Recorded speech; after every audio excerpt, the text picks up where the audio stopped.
जैसा हो, देश का नेता कैसा हो, नरेंद्र भाई जैसा हो, भारतीय जनता पार्टीचा जय असो, भारतीय जनता पार्टीचा जय असो.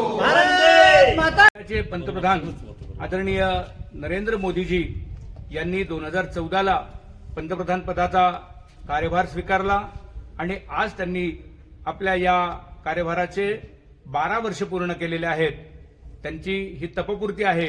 देशाच्या पंतप्रधानपदी सर्वाधिक कार्यकाळ पूर्ण करणारे पंतप्रधान नरेंद्र मोदी आहेत. हा बहुमान सुद्धा त्यांच्या नावावर या ठिकाणी जातो. या 12 वर्षाच्या कार्यकालामध्ये आदरणीय नरेंद्र मोदीच्या सरकारांनी लोककल्याणाची, गरीब कल्याणाची आणि विकासाची अनेक बहुमोल अशी मोठमोठी कामं केलेली आहेत. ती देशभर केलेली आहेत.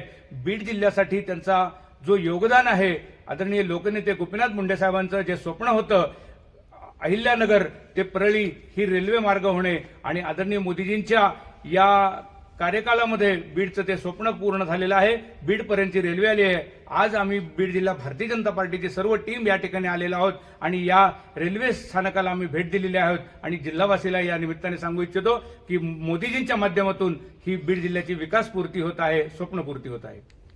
लोकनेते स्वर्गीय गोपीनाथराव मुंडे साहेबांनी पाहिला होता. ते स्वप्न पूर्ण करण्याचं काम आदरणीय मोदी साहेबांनी केलंय.